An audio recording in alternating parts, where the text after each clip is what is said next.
Today we'll be discussing 5 Kansas City Chiefs players who I believe will have a huge day against the LA Chargers as we get ready for that heavyweight bout. But before we do get into any of that, please be sure you subscribe to the channel and like this video, as I'm going to keep you up to date on anything Kansas City Chiefs related that you do not want to miss out on. And without further ado, let's have some fun. Now, before we get into the 5 players, the injury reports, I want to get into probably the most important part of this video. Have you guys seen the new field for this game? Or, I hope it's for the whole season, but I highly doubt it. But for this game, they are bringing it back to the 70s, and my God, it looks sexy. Straight red end zones. You got that old style AFL logo in the middle. Whew! Chiefs by 1,000. There's no way the Chargers are even going to be in this game.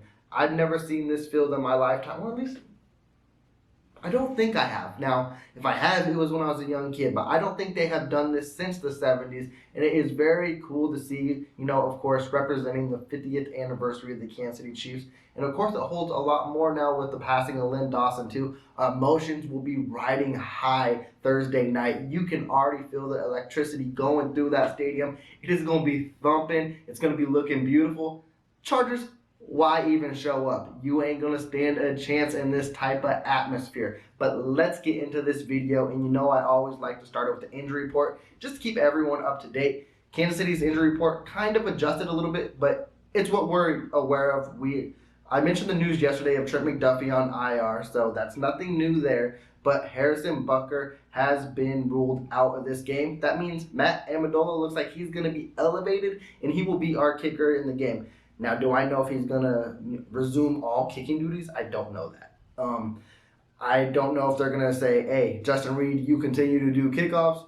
Amendola, let's see what you can do in field goals and extra point. But he is a kicker too, so I expect him to hold all those duties. We'll just have to see and wait once game time kicks off. But an injury I haven't mentioned, which I should have because here I am slacking, is TREY Smith. He has had an ankle injury.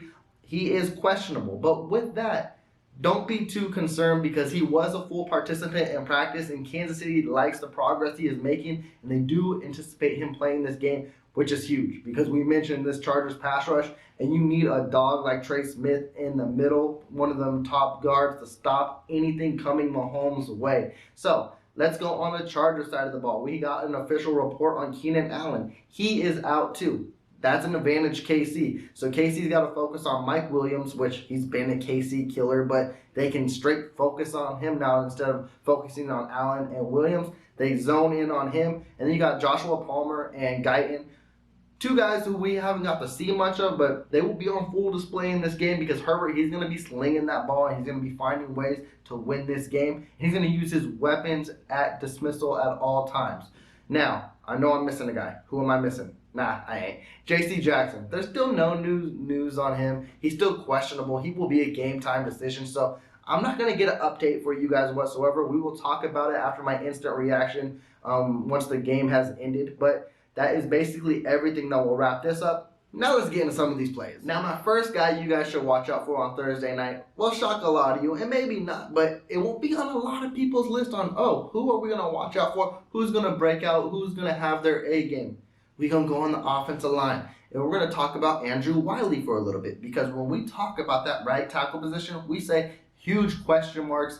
It can be God, and true. And after 1 week, Andrew WYLIE held his own. He actually didn't even allow a single pressure. If he can do that, which I say he will, maybe not 0 pressures, but he will hold his own against Khalil Mack, Joey Bosa, whoever they want to rotate in and out. I believe he will hold his own to where, hey, Mahomes can do what he does best. And also, too, I want to also go off of that, too. Arizona did a different type of defensive game plan that you really shouldn't do against the Kansas City Chiefs. So do I see the Chargers doing that? No. The Cardinals blitzed on 43% of their passes, which is ridiculous because that's how Mahomes excels. And I don't see the Chargers doing that. Now, if they do, hey, you asked for what was happening to you. But at the end of the day, I do believe Andrew WYLIE will hold his own. And let's say he does need help. A name we didn't see a lot of week 1, and maybe I'm slipping and I'm going to sound stupid, but Michael Burton, too. We didn't hear his name whatsoever, but he can also come in as that second guy, that chip block type of guy to help and help pass protect on any side. If he needs help Orlando Brown or if he needs help Andrew WYLIE, I expect this line to hold up, and I don't expect the Chargers to do what they did against the Raiders. One, the Raiders, they have a really questionable O-line. It's not like KC. KC has a top 5 line, and I believe this is the type of situations they are made for to excel in. So you're not going to hear about Andrew WYLIE's name a lot on Thursday, and that's a good thing. Now, I really want to call him our secret weapon, but it's like the secret is out, so you really can't anymore. But Isaiah Pacheco, we saw what he did at the end of the Cardinals game, and it looked like everything we hoped for. I believe he will get a lot more carries, well, a lot more snaps in this game, and it will amount to more carries, more receptions, and I believe he will be the leading Kansas City Chief running back in this game and also have over 75 plus yards. Basically what I gave CEH last week. CEH will start this game and I believe he will look good. But with the rotation by committee with CEH, Jerick McKinnon, and Isaiah Pacheco, I don't know. I feel like this is the game where you just unleash Pacheco. I don't feel like this is the type of game where you have CEH running in between and trying to make plays happen just because of how stout and good the Chargers defense can be. But like I mentioned, their defense can be got on the running plays because they still allow 5 yards a carry. And if KC sustains a good run game, I think it's going to solely be on what Isaiah Pacheco does. And I don't know. I think this is the game. I think Chargers will be game planning for a lot of things, and I think Isaiah Pacheco won't be one of them. And there's another guy I'm going to mention later on where this could seal the deal if Kansas City unleashes him as well.